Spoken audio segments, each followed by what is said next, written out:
I discovered the Libby app while trying to find books online. You will love this app. It has access to library books, magazines, audiobooks, anything you would want to read you can find on Libby. So what are you going to need? You're going to need your library card or library card number, your PIN number to access your online library account. You can call your library if you need help with this step. A tablet, phone, or computer where you can access the website.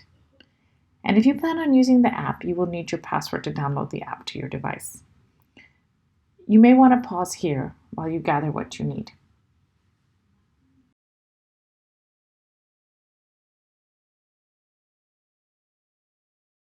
The first thing we're going to do is go to libbyapp.com. And they're going to ask us some questions. Do you have a library card? Say yes. You can also copy anything in Libby if you've already got the app on another device. It's very simple.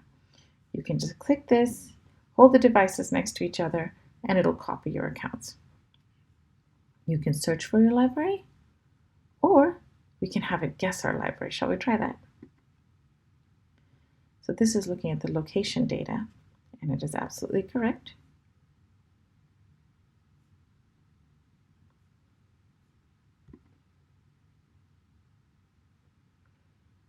So we can add a card from the San Jose Public Library. So first thing we're going to do is enter the card number details.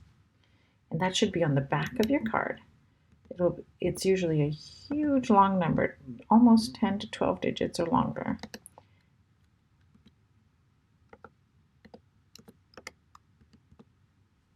And then it'll ask for your PIN number.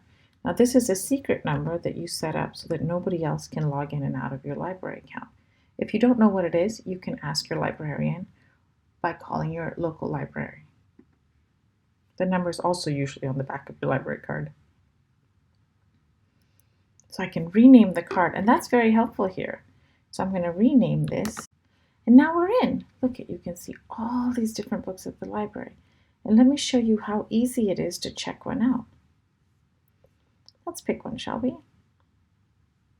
These are audiobooks. You can see from the little AirPod icon.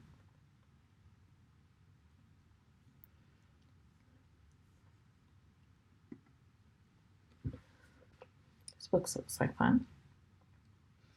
It's Maya Angelou. I know some of us may have had to read it in high school. Now when you select the book, just go over and you can read a sample if you're not sure if you want to take this book home yet. And usually it's the first chapter.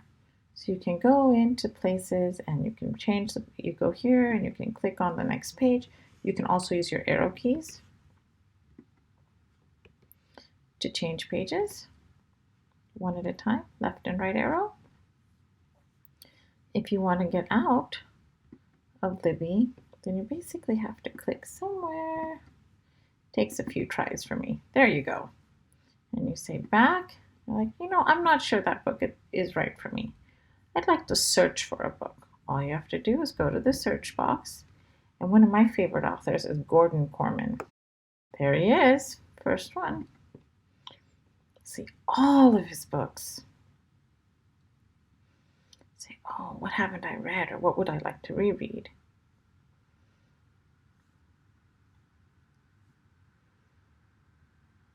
What?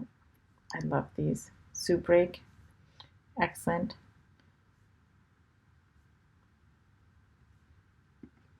Click on it. Oh, now see, this book is not available. So what are we going to do? We're going to place a hold on it.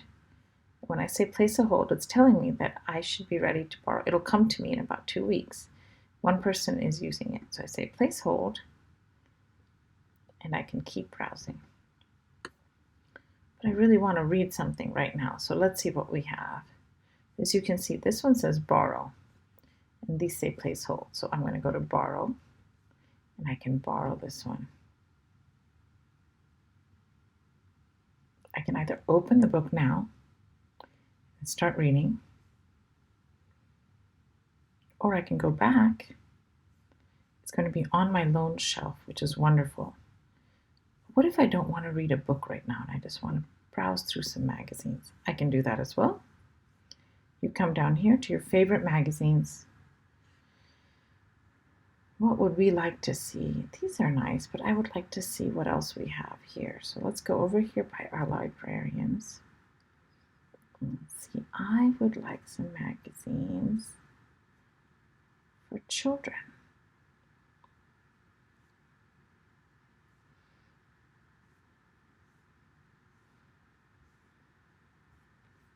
Let's go to the search bar, say highlights. It's for children.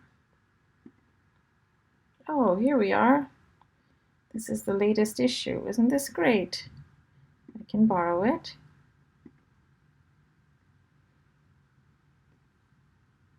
And as you see when you open the magazines, they look exactly like the print version, of course you can't write in them. And again, you'll use your right arrow key to look at pages. You have the information here. These are all clickable, so you can go to Shamrock Swirl Fudge. That sounds delicious. And read about kids who are making shamrock fudge. It's important to know that you can also set your preferences in Libby. So if you go right underneath your library's main page and click on the Preferences icon, you will see options. You can set your preferences here. Say I'd like books in any format, in any language, all audiences, or if you're a parent, you can switch this to juvenile or young adult, depending on who is going to be using the card. As you can see, all of this changes when you change your settings. So you're going to get children's books here. Even the graphic novels now go to a younger, and you can see there's far fewer books available because they have been limited and filtered. Overall, I find this app to be extremely useful, and I hope that you do too. If you've enjoyed this video, please consider subscribing and giving me a like, and I'd love it if you told me which books you checked out on Libby in the comments section. Thank you!